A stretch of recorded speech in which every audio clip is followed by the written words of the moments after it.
Hi students, my name's Chris and I'm from the Office of Fair Trading's Buy Smart team. Our topic for today is all about buying your first car, and this has been designed for students in years 10 to 12. Today we're going to go through some scenarios, and they're going to end with yes or no questions, and these will help you think about what you need to know in terms of your best practice or about how the law will help you in certain circumstances. And this is Link's story. Link sees a great deal on a second-hand sports car on an online sales platform. He emails the seller and quickly gets the following reply. And I'll give you the chance, guys, to have a read of it and think really carefully about it. Have a look at what's being said in the email, what's attached, before we get to the question that I'm going to pose to you. Should Link go ahead and buy the car? If you've got somebody that you're working with, you can have a discussion with them and see what you both think is going to be the correct answer. Okay, let's have a look. Should Link go ahead and buy this car? Now my answer is of course no, and I'm sure you've got some ideas as to why not. We always need to be really careful when we buy a car online, especially if A, we aren't given the chance to actually physically inspect the car before we buy, B, the seller expresses a sense of urgency to make the sale, or C, the price is significantly lower than other comparable cars on the market. These are all warning signs that what we're actually dealing with is an online scammer. Now, online scammers do operate on legitimate online marketplaces, so we always need to be on our guard. The other thing that Link should be able to do, and one of your most important things that you should always think about before you buy a car, is get it looked at by an independent qualified mechanic. And if you don't get the chance to look at the car, then of course you're not going to get the chance to do that.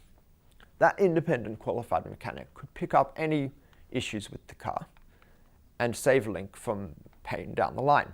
The other thing, of course, with this kind of online transaction is there's no guarantee that this car even exists. It could simply be that Link transfers the money and never hears from Finn again. And in these situations, it's really hard for the consumer to actually get their money back, because scammers can be quite sophisticated in transferring money around the world to avoid detection. Remember that old saying, if it sounds too good to be true, it probably is. So Thomas is going into a trade, so he's on the lookout for a new ute, and he finds one at a dealership, a new ute. The ute is marked with a price of $18,990 with our favourite little asterisk. He signs the contract on the ute, he's just turned 18 so he can sign it himself, and he's about to pay that deposit when he sees this on the paperwork. So let's have a look at the details. We've got the vehicle cost broken down into the deposit and the balance. We've also got some compulsory extras and we've got some optional extras. And that brings us to a total of over $25,000. My question to you, has this business done something wrong? Have a think about it. If you've got someone to have a discussion with, discuss it with them. Okay. Has this business done something wrong?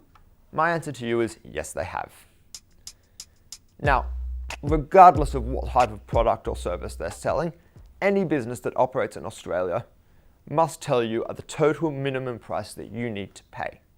And this applies to vehicles just as much as it applies to anything else. So that total minimum price is going to include all of those compulsory extras, because Thomas does not have a choice as to whether or not he agrees to them. So a business must tell you this total minimum price in a way that's clear and obvious, not simply hide it in the fine print, and it has to include all of those mandatory costs like the transfer duty. It doesn't need to account for all those optional extras like window tinting and extended warranties. Thomas can definitely choose not to go with those options, and Thomas should of course think really carefully before agreeing to buy an extended warranty.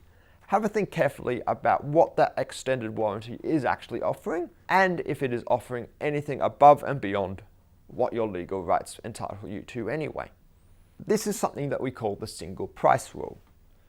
The business, in order to obey this rule, would need to total up not just the vehicle costs, but also those compulsory extras, So something around $23,000 there. And that would be the amount that they would make clear and obvious to Thomas so that he can use that number to make his decisions, because that's going to impact on how he interacts with his budget. So let's move on to our final scenario, and that's Ed. Those of you who've already gone through our Year 7 to 9 consumer rights presentation may remember this one.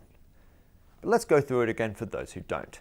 So Ed always parks his car on the driveway at his mum's place. While his car is away for a service, his mum arranges for the driveway to be professionally cleaned. After the mechanic replaces the old oil filter, Ed's car starts to leak oil. The leak also does this to Mum's driveway. So again, my question to you is in two parts. Should they be responsible for fixing the oil filter issue? And should they also be responsible for that driveway? Now, my answer to you on this one is actually yes to both. Now, with any product or service that you buy anywhere in Australia, including vehicles, the Australian consumer law provides something called a consumer guarantee. Now, a consumer guarantee is a minimum standard promise that the business makes to you whenever they sell you that vehicle. Those promises include whether the product or service works, whether it's accurately described to you, and more. In Ed's case, one of two things appears to have happened. Either the oil filter that the mechanic installed was faulty, therefore it leaks, or the mechanic didn't install the filter properly. In either case, it's a faulty product or it's a faulty service. And in both cases, the business that provided the product or the service, that would be the mechanic, is responsible for resolving that fault. Under the consumer guarantee rules, a consumer is entitled to seek a solution from a business where a faulty product or service has been supplied by the business. They are also entitled to seek a resolution for any reasonably foreseeable loss that's been caused by that fault existing. Now, because Ed routinely parks the car on the driveway, and that is a reasonable thing for him to do, therefore it is a reasonably foreseeable loss, therefore Ed is entitled to expect that the business would resolve it. He may need to go through a court or a tribunal to enforce that rule. Let's assume that while Ed takes the car back to the mechanic to get that problem resolved, out comes the little dog through the little doggy door, and the little dog does some scooches through the oil before running back inside and scooching all over Mum's carpet. Is that still a reasonably foreseeable direct consequence? Of course not. So the mechanic would not be responsible for cleaning the carpet as well. However, anything where it is a reasonable and direct consequence, the business can be reasonably held responsible for that. Okay, so that's the end of all of our scenarios. Just before we finish up, I strongly urge you to go and download a copy of CarSmart or jump onto our website and find the Buying a Car section.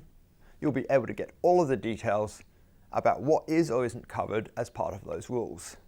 It's important to be really clear about these rules because they are quite detailed. Thank you very much, guys, for participating in today's online video presentation. I hope you've learned something interesting. If you do have somebody that you're working alongside, take this opportunity to have a bit of a chat with them about some of the things that you've learned, some of the things that you didn't know.